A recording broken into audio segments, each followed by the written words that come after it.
If you're dealing with a complex or chronic condition and someone told you stem cells were the answer, this video is for you. One of the most common mistakes I see is using stem cell therapy too early or in the wrong context. What goes wrong is not just wasted money, but stalled healing, confusion, and lost momentum. Most people are told regenerate first, when what actually helps is preparing the terrain first. I've watched this same pattern repeat itself for years in real patients, and the longer this mistake goes unrecognized, the longer people stay sick. Let's talk about why this happens and why it matters. I'm Dr. Bloem. I'm an integrative and holistic physician, and I work with patients who've often tried many things already, sometimes everything, without lasting results. This video is part of my ongoing series, Mistakes I See in Complex Cases. This isn't about blame. It's about recognizing patterns early so outcomes improve. The mistake is simple to name: using stem cell therapy as a primary fix in complex chronic illness. I see this most often in patients with chronic inflammatory conditions, autoimmune disease, neurodegenerative symptoms, post-infectious syndromes, long-standing joint problems, and unexplained fatigue or pain. They're told,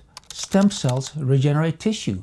That's what you need. And on the surface, that sounds completely reasonable. But in many cases, it's the wrong first move. Stem cells are powerful.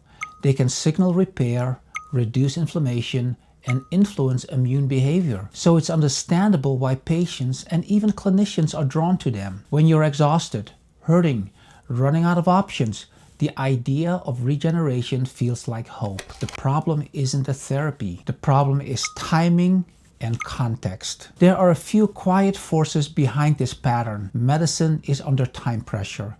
Quick solutions are rewarded more than slow system repair. Guidelines focus on isolated tissues, not on whole body readiness. Specialties work in silos.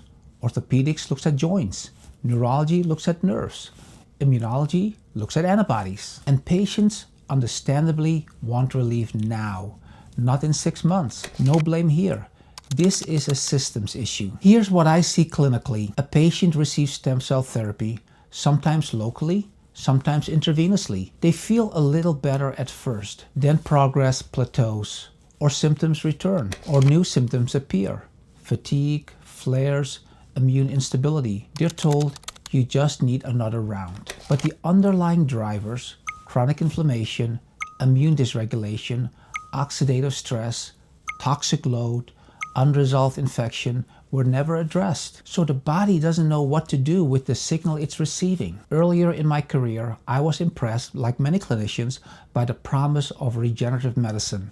I focused on what stem cells could do. What I didn't fully appreciate was what the body needed first. I didn't yet understand how much the internal environment determines whether regenerative signals help or fail. What I see clearly now is this: regeneration only works in a system that's ready to receive it. What works better is not abandoning stem cells, but sequencing correctly. Before regeneration, the body needs inflammatory load reduced, immune signaling stabilized, mitochondrial function supported, toxic interference minimized, infections or immune triggers identified. When those systems are addressed first, regenerative therapies behave differently. They integrate, they last, they make sense.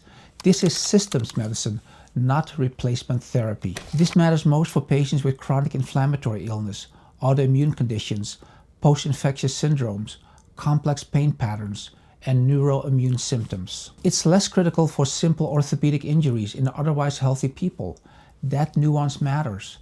One size never fits all in medicine, and especially not here. Here's the takeaway: stem cells aren't wrong, but timing matters. Many missed opportunities in healing aren't failures, they're sequencing problems, and sequencing problems are fixable. If this resonated, I'm curious, has this happened to you?